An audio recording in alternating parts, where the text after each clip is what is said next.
Exactement. Alors, mes très chers camarades, je serai évidemment, puisqu'il y a encore je suppose, le Jacques va dire son petit mot, donc on va faire. Et donc je ne ferai pas le discours du 1er mai, puisque le président l'a fait, et je le remercie, le félicite encore. Il y a des mecs qui sont près de moi. Bonjour à toutes et à tous, et merci de nous avoir rejoints, évidemment, pour partager ce traditionnel banquet maintenant du 1er mai, qui n'a jamais eu lieu le 1er mai.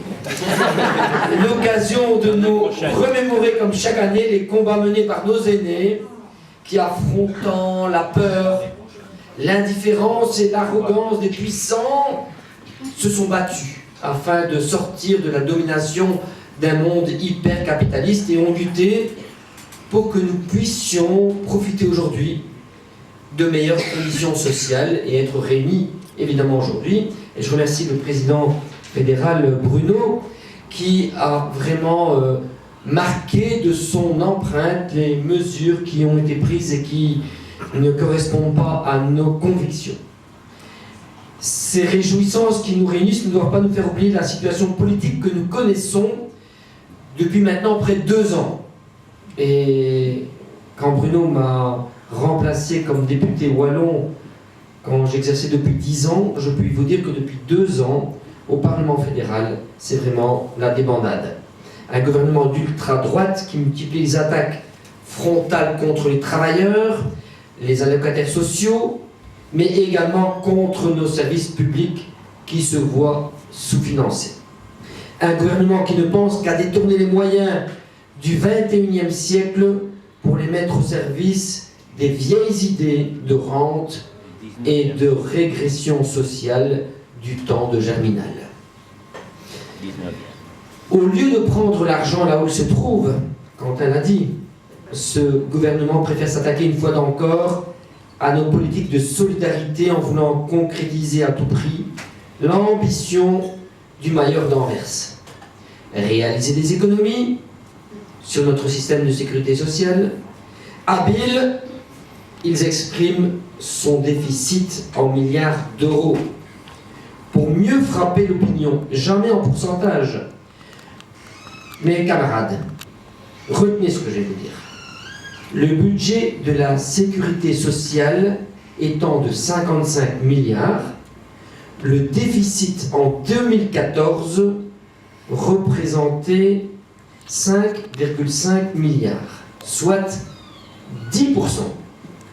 Pour eux, il s'agit d'un taux intolérable. Par contre, un taux de chômage des jeunes à plus de 20% ne parvient pas à les émouvoir.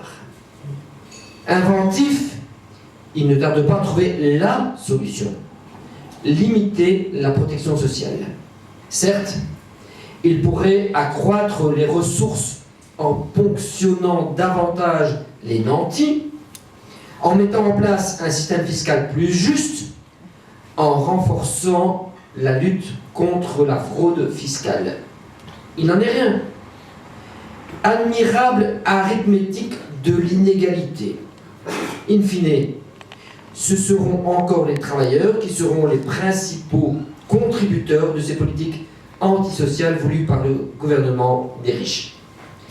Une situation en tant que socialiste, nous ne pouvons accepter que dans le cadre de l'action commune avec Bruno, avec nos camarades syndicalistes et mutualistes et à Roapi, nous continuerons à dénoncer coûte que coûte.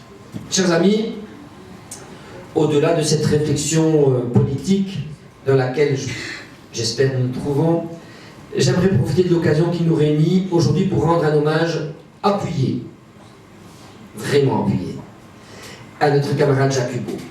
En effet, depuis le 12 mars dernier, Jacques a officiellement cédé le flambeau à la présidence de notre USC. Qu'il me soit dès lors permis de lui adresser, en votre nom à tous, de chaleureux remerciements pour l'engagement dont il a toujours fait montre dans sa fonction de président. Nous retiendrons qu'avec Jacques à la manœuvre, Les réunions de bureau étaient toujours organisées de main de maître, d'école qu'il était, et qu'aucun détail ne lui échappait. Ainsi, si le secrétaire était absent, n'est-ce pas Nikita? Jacques le remplaçait au pied levé pour la rédaction des PV. Toujours prêt à rendre service, il se chargeait, par exemple, d'aller à la poste pour la distribution des générations 2020. Ponctuel également, il réalisait toujours sa tournée quand était venu le temps de distribuer timbres et carnets. On se souviendra par ailleurs que c'est sous sa houlette que notre liste a obtenu le plus grand nombre de sièges à la suite des dernières élections. Et ça, c'est pas peu dire, 16 sur 21, et on était le meilleur taux de pénétration de Wallonie. Rien que pour ça, on peut l'applaudir.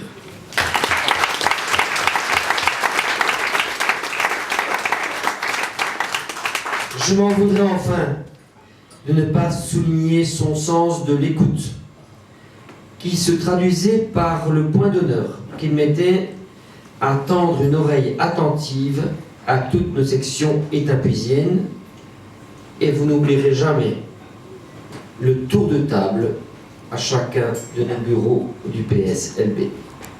Cher Jacques, l'hommage tout naturel que nous nous rendons aujourd'hui atteste d'une page qui se tourne, mais nullement que nous sommes arrivés à la fin de l'histoire.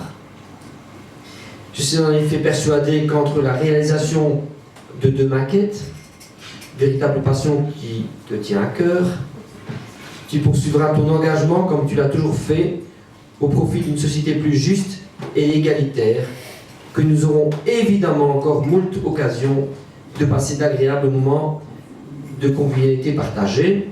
Je vais même vous dire qu'il est président du CPS la semaine prochaine. Cela étant dit, je pense que pour les multiples services que tu as rendus au cours de ces années, nous ne pouvons que te féliciter. C'est pourquoi je vous invite toutes et tous à lui adresser des applaudissements nourris et mérités.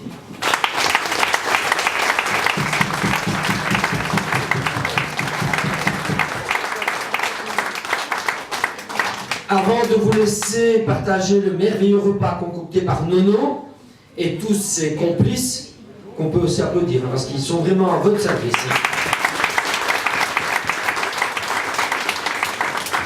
Qu'il nous soit également permis de féliciter Quentin.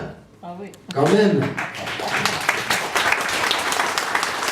Celui en qui vous avez choisi d'accorder votre confiance pour assumer cette lourde tâche d'assurer la succession de notre camarade Jacques. Comme vous, je suis convaincu qu'il mettra beaucoup d'enthousiasme, et il l'a montré dans son discours, et d'implication, et il montre tous les jours, afin de continuer à faire vivre l'USC étapuisienne et à y suffler son dynamisme communicatif.